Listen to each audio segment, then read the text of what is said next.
देख रहे हैं सक्षम भारत टीवी। क्षेत्रावर निर्भरित हा ओबीसी समाज आहे आणि या ओबीसी समाजाच्या कर्तृत्वावर भारताचं आर्थिक उत्पादन हे 80% वरती त्यांच्या कर्तृत्वावर या समाजाला प्राप्त होते आणि हे प्राप्त होत असताना सुद्धा शासनकर्ते या राष्ट्राचा संपूर्ण सामाजिक, शैक्षणिक, आर्थिक, सामाजिक विकास करायचा असेल तर आपण या नागरिक भारतातील जे नागरिक आहेत त्यामध्ये ओबीसी प्रवर्ग हा सुद्धा एक प्रमुख घटक आहे।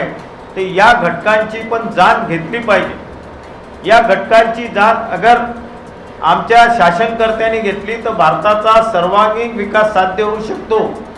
ही आमच्या ओबीसी प्रवर्गातील लोकांची प्रमुख मागणी आहे आणि ही मागणी आपल्या माध्यमातून शासनापर्यंत पोहोचवावी याकरता आज आम्ही पत्रकार परिषद आयोजित करण्यात आलेली।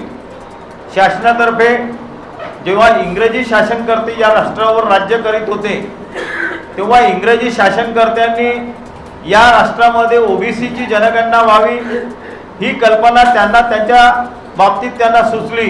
त्याचप्रमाणे त्यानंतर भारतीय संविधानामध्ये सुद्धा ते अधिकार देण्यात आले, पण त्या अधिकारानुसार 2011 या कालावधीपर्यंत म्हणजे आमची जनगणना करू नये ही आमच्या ओबीसी वर्गाची फार क्रूर थट्टा आहे आणि या क्रूर थट्टेमुळे या देशाचा जो जीडीपी आहे तो सुधरत नाही आणि तो जीडीपी व्यवस्थित होत नाही आहे। कारण की आम्हाला पूर्णपणे या ओबीसीच्या प्रवर्गाला जिसकी जितनी भागीदारी उतनी उसकी हिस्सेदारी हा घटक आमच्या ओबीसी समाजाला प्राप्त होत नाही। म्हणून केंद्र सरकारला आमची मागणी आहे की त्यांनी येणाऱ्या या सेन्सेशनमध्ये या जनगणनेमध्ये जातनिहाय जनगणनेमध्ये ओबीसी प्रवर्गाकरता जो कॉलम आहे, ज्या कॉलममध्ये इतर कॉलम दिलेला आहे त्या कॉलममध्ये इतर न ठेवता ओबीसी समाजातील जी कुठली जात घटक त्याच्यामध्ये येत असेल भारतातील त्या जात घटकेचा उल्लेख करून त्यांनी ओबीसी प्रवर्गातील लोकांना सामील करून घ्यावे, जेणेकरून ओबीसी वर्गांना काय, किती आणि कुठल्या प्रकारची आवश्यकता आहे याचं सुद्धा संशोधन करता येईल, म्हणजे सामाजिक दुरुस्ती करता येईल आणि सामाजिक दुरुस्ती म्हणजे या ओबीसी वर्गाचा शैक्षणिक, आर्थिक आणि सामाजिक विकास साध्य होईल। याकरता ओबीसी प्रवर्गाची एक प्रखर मागणी ही प्रामुख्याने जातनिहाय जनगणनेमध्ये ओबीसीचा रकाना असला पाहिजे ही मागणी आमच्या ओबीसी वर्गासाठी सर्व शाखीय कुणबी ओबीसी वर्गांतर्फे करण्यात येतात।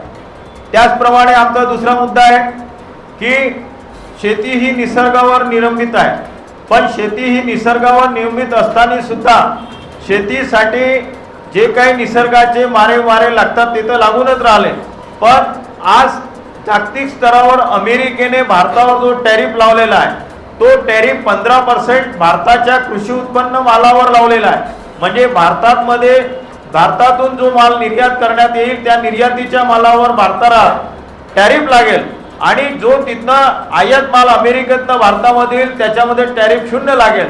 म्हणजे भारतातील शेतीमालाची जी मागणी आहे ती जगामध्ये आणि अमेरिकेमध्ये होणार नाही, म्हणजे भारताचे शेतकऱ्यांचा माल हा भारतातच गोडाऊनमध्ये राहील आणि भारताच्या शेतकऱ्यांना त्यांचा शेतीचं आर्थिक नुकसान होईल। त्याचं महत्त्वाचं मोठं उदाहरण म्हणजे कापूस शेतकरी। हा कापूस शेतकरी तुम्ही बघितला असेल की आपण रस्त्याने जात असताना आजही शेतकऱ्यांनी कापसाची तोडण केलेली नाही। का नाही केली तर जे आम्हाला बांगलादेशमध्ये किंवा इतर आशिया देशामध्ये आमचा कापूस आमच्या देशातून जात होता, जर्मन जपानमध्ये सुद्धा जात होता, तो कापूस आमच्या इथे टॅरिफ लागल्यामुळे त्या कापसाचे दर मोठ्या प्रमाणात झाले आहे, म्हणून त्याची खरेदी नाही आहे आणि आज त्या पद्धतीने जो काही मुद्दा आहे त्या मुद्द्याला घेऊन आज आमच्या कापूस शेतकरी आणि बाकीच्या शेतकऱ्यांचं आर्थिक नुकसान होत आहे। म्हणून सरकारला आमची मागणी आहे की त्यांनी टॅरिफ हा केंद्र सरकारवर अगर कुठल्या दुसऱ्या राष्ट्राच्या व्यक्तींनी लावला असेल तर त्या व्यक्तींचा जो टॅरिफ आहे त्या टॅरिफचं नुकसान भरपाई म्हणून शासनाने शेतकऱ्याला प्रति एकर 1 लाख रुपये नुकसान भरपाई या नावाखाली त्यांना प्रति द्यावं ही मागणी सुद्धा आमची एक दुसरी मागणी या आपल्या माध्यमातून आहे। तिसरी आमची मागणी आहे की यूजीसीच्या बाबतीत सुद्धा जो मुद्दा केंद्र शासनाकडून अध्यादेश पारित करण्यात आले त्या अध्यादेशाला काही संघटनांनी विरोध करताच त्याला मागे घेण्यात आले, परंतु तो मुद्दा का बरं घेण्यात यावा? आमची अशी मागणी आहे की ओबीसी समाज हा 80% हा भारतात असल्यामुळे त्यांची शैक्षणिक गुणवत्ता, त्यांची शैक्षणिक पात्रता आणि त्यांची सामाजिक गुणवत्ता ही वाढत चाललेली आहे आणि ती वाढत चालत असल्यामुळे त्यांना भविष्यामध्ये नवीन नोकऱ्या, नवीन जे काही म्हणजे शिक्षण आहे, या शिक्षणामध्ये त्यांना समोर ते ग्रेडेशन आपलं वाढवत आहे.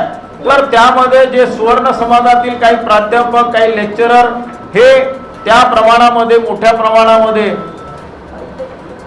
त्यांना फेल करण्याचं किंवा त्यांना डिवचण्याचं काम करतात, त्यांना प्रॅक्टिकल वायवा यामध्ये नापास करण्याचं काम करतात. त्यामुळे कित्येक मुलांनी आत्महत्या केली आहे.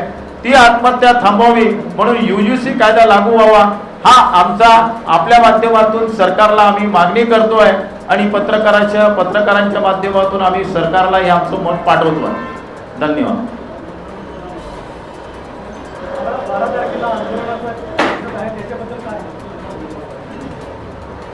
12 तारखेचं जे आंदोलनाची भूमिका ठेवण्यात आलेली आहे, 12 तारखेला डॉक्टर पंजाबरावजी देशमुख यांच्या प्रतिमेपाशी आम्ही सकाळी 11 वाजतापासून धरणा कार्यक्रम देणार आहे आणि त्या धरणा कार्यक्रमाच्या नंतर आम्ही सायंकाळी 4 ते 5च्या दरम्यान कलेक्टरला आम्ही निवेदन देणार आहे. हो, आम्ही या संबंधाने पत्रव्यवहार केलेले आहे.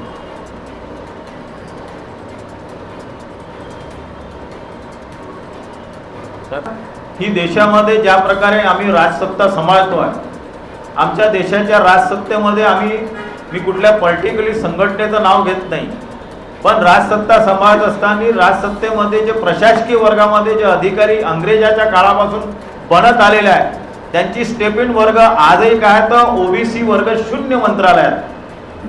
म्हणून पॉलिसी जे म्हणत असते त्या पॉलिसीमध्ये ओबीसींना त्या पद्धतीने वरतून डावलण्याचं काम आजपर्यंत होत आलेलं आहे.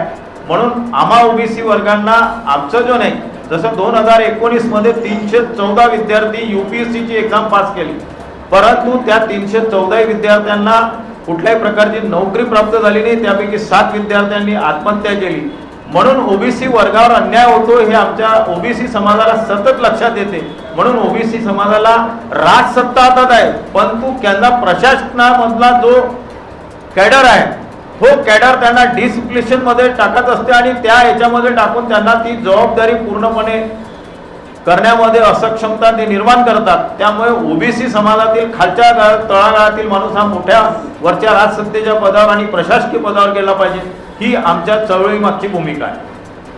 संविधान लागू झालं त्या दिवसपासून राजा बनण्याचा अधिकार प्रत्येकाला दिलेला आहे, पण महाराष्ट्रामध्ये सगळ्यात जास्त सत्ता ओबीसीचीच राहिलेली आहे. तरी पण ओबीसीची जातीय लोकांना झाली पाहिजे अशी मागणी नेहमी होत आहे.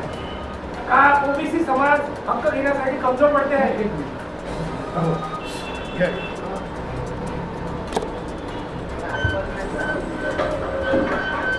सेन्सस हा केंद्राचा पार्ट आहे. केंद्र सरकार जनगणना करते, त्याच्यामुळं जनगणना कशी करायची हे केंद्रानं ठरवलं. मागे मोदीजींनी घोषित केलं की आम्ही जनगणना करू आणि ओबीसीची जातनिहाय जनगणना करू.